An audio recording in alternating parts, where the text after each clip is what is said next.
Bismillahirrahmanirrahim. Assalamualaikum warahmatullahi wabarakatuh. Alhamdulillahirabbil alamin. Wassalatu wassalamu ala Rasulillah wa ala alihi wa sahbihi wasallam wa ba'd. Ma'asyiral muslimin wal muslimat, hafizani wa hafizakumullah. Insyaallah pada siang ini kembali kita akan melanjutkan pembacaan hadis kita beserta syarahnya, yang mana kita akan membacakan kitab Tawdihul Ahkam min Bulughil Maram yang ditulis oleh Al-Imam Abdullah bin Abdurrahman Al-Bassam dalam kitab beliau yaitu Tawdihul Ahkam min Bulughil Maram, terkait dengan syarah hadis Bulughul Maram. Ya, syarah hadis yang terdapat pada kitab Bulughul Maram yang ditulis oleh Al-Imam Ibnu Hajar Al-Asqalani. Dan kita masih berada di pembahasan yang pertama, yaitu pembahasan terkait dengan taharah dalam bab yang pertama, babu al-miyah, bab air. Dan sekarang kita berada di hadis yang ke-8 dari kitab Bulughul Maram. Ya, akan bacakan al-haditsu ats-tsamin. Hadis yang ke-8. An Abi Hurairah radhiyallahu anhu qala Rasulullah sallallahu alaihi wasallam, tahuru ina'i ahadikum idza walagha fihi al-kalbu an yubsilahu sab'a marratin ulahunna bit-turab, akhrajahu Muslim. Wa fi lafdhin lahu falyurikhu walit-Tirmidzi ukhrahunna au ulahunna. Hadis yang ke-8 yang diriwayatkan oleh sahabat yang mulia Abu Hurairah radhiyallahu anhu. Dia mengatakan Rasulullah sallallahu alaihi wasallam bersabda, sucinya wadah salah seorang di antara kalian apabila seekor anjing menjilat dalamnya, yaitu dengan dibasuh sebanyak 7 kali, salah satunya dengan tanah. Hadis riwayat Muslim.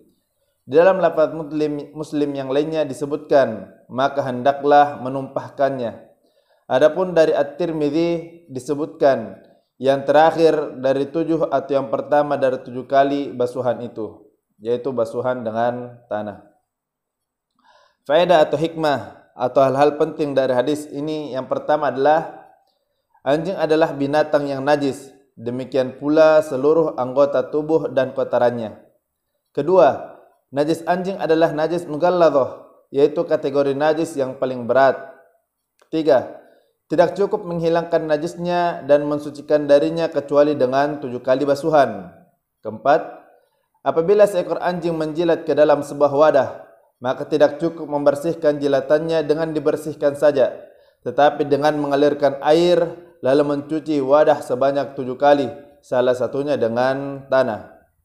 Yang kelima, ungkapan idza walagha, mengecualikan sesuatu apabila yang dijilat dengan mulutnya adalah barang yang keras, karena yang wajib adalah membuang apa yang terkena dari mulut anjing tersebut, dan tidak wajib mencuci wadah tersebut kecuali dalam keadaan basah. Keenam, wajibnya menggunakan tanah sekali saja dari basuhan-basuhan yang ada, dan yang lebih utama pada basuhan pertama agar ia digunakan untuk basuhan selanjutnya.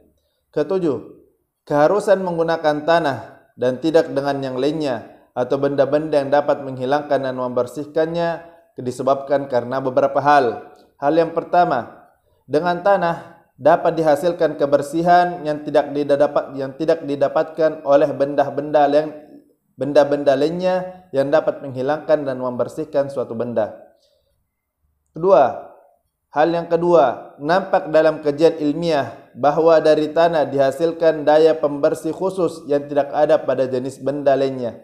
Inilah salah satu mukjizat ilmiah syar'iyah di mana pelakunya atau Nabi SAW tidak mengucapkannya berdasarkan hawa nafsu, melainkan berdasarkan wahyu yang diturunkan kepadanya. Hal yang ketiga, sesungguhnya kata tanah adalah nas dalam hadis. Kewajiban kita adalah mengikuti apa yang tertera di dalam nas. Kalau saja ada benda lain yang boleh menempati posisinya, maka akan datang nas lainnya yang mencakup hal tersebut. Sungguhnya Allah tidaklah lalai. Kemudian faedah yang kedelapan, menggunakan tanah diperbolehkan, yaitu dengan mencampur air dengan tanah, atau tanah dengan air, atau diambil tanah yang telah tercampur dengan air lalu tempat yang terkena najis dibasuh dengannya. Adapun yang mengusap tempatnya yang terkena najis dengan tanah saja, maka itu tidaklah sah. Kesembilan, ditetapkan secara medis dan diketahui secara teknologi modern bahwa dalam air liur anjing terdapat mikroba penyakit mematikan yang tidak dapat dihilangkan hanya dengan menggunakan air tanpa disertai tanah secara khusus. Maha suci Allah Subhanahu wa taala yang Maha mengetahui. Kesepuluh, makna lahiriah hadis menunjukkan bahwa ia berlaku untuk umum, yaitu pada semua anjing. Ini adalah mayoritas pendapat para ulama. Akan tetapi sebagian ulama mengatakan bahwa sesungguhnya anjing yang digunakan untuk berburu, untuk menjaga kebun dan hewan peliharaan dikecualikan dari keumuman ini. Hal ini berdasarkan pada prinsip toleransi syariah dan kemudahannya, yaitu kesulitan dapat menarik kemudahan. Kesebelas, para pengikut kita menyamakan anjing dengan babi dalam masalah najis mughalladhah dan hukum mencuci najisnya sama dengan hukum mencuci najis anjing. Tapi mayoritas ulama berbeda pendapat. Mereka tidak menjadikan hukum najisnya babi seperti hukum najisnya anjing dalam mencuci sebanyak 7 kali dan dengan tanah, berdasarkan keterbatasan apa yang terdapat pada nas. Selain itu, karena illat hukum yang ada pada najis mughalladhah anjing tidaklah jelas. 12. Para ulama berbeda pendapat mengenai wajibnya menggunakan tanah. Mazhab Hanafi dan mazhab Maliki berpendapat bahwa yang wajib adalah 7 kali basuhan. Adapun menggunakan tanah dengan 7 kali basuhan tidak wajib hukumnya. Hal tersebut karena kesimpang siuran periwayatan hadis dalam pencucian yang menyangkut masalah tanah. Dalam sebagian riwayat lainnya bahwa tanah digunakan pada cucian yang pertama, sebagian riwayat pada cucian yang terakhir, dan sebagian lainnya tidak menentukan posisinya, yang penting pada salah satunya. Karena kesimpang siuran hadis itulah, maka gugur hukumnya mengambil dalil bagi wajibnya memakai tanah, dan yang dijadikan dasar adalah tidaklah wajib. Dalam mazhab Syafi'i dan mazhab Hanabilah dan para pengikutnya, kemudian mayoritas mazhab Az-Zahiri, Ishaq, Abu Ubaid, Abu Thawr, Ibnu Jarir, dan ulama lainnya rahimahumullah mensyaratkan pemakaian tanah. Dengan demikian, apabila najis anjing dicuci tanpa menggunakan tanah, maka ia tidaklah suci. Hal tersebut berdasarkan nas-nas yang sahih. Namun dakwaan kesimpang siuran hadis di dalam periwayatan itu tertolak karena periwayatan dapat digugurkan lantaran adanya kesimpang siuran hadis dari berbagai sisi. Adapun apabila sebagian sisi hadis unggul atau sebagian yang lainnya sebagaimana di hadis ini, maka yang dijadikan hukum adalah periwayatan yang unggul, sebagaimana yang ditetapkan dalam usul fikih, dan di sini yang diunggulkan adalah riwayat Muslim bahwa ia pada basuhan yang pertama. Kemudian yang ke-13, perbedaan pendapat di antara para ulama. Para ulama berbeda pendapat mengenai apakah najisnya anjing khusus pada mulut dan air liurnya saja atau umum pada seluruh tubuh dan anggotanya. Mayoritas ulama berpendapat bahwa najisnya anjing bersifat umum, mencakup seluruh tubuhnya, dan mencuci dengan cara semacam ini juga berlaku umum. Hal tersebut disamakan dengan mulutnya untuk seluruh tubuhnya. Imam Malik dan Abu Dawud rahimahumullah berpendapat dengan membatasi hukum hanya pada mulut dan lidahnya. Hal itu karena mereka berpandangan bahwa perintah membasuh bersifat ta'abudiyah, yaitu menyangkut ibadah, bukan semata-mata karena najis.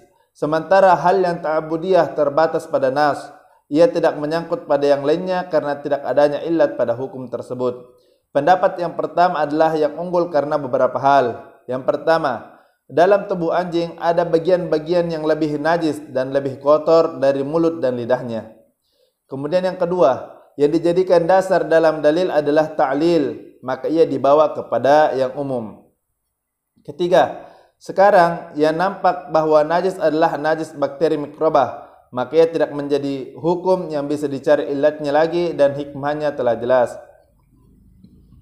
Imam Asy-Syafi'i rahimahullah mengatakan, seluruh anggota tubuh anjing, kaki dan ekornya atau anggota tubuh lainnya apabila jatuh ke dalam sebuah wadah maka wadah tersebut harus dicuci sebanyak 7 kali setelah menuangkan air yang ada padanya.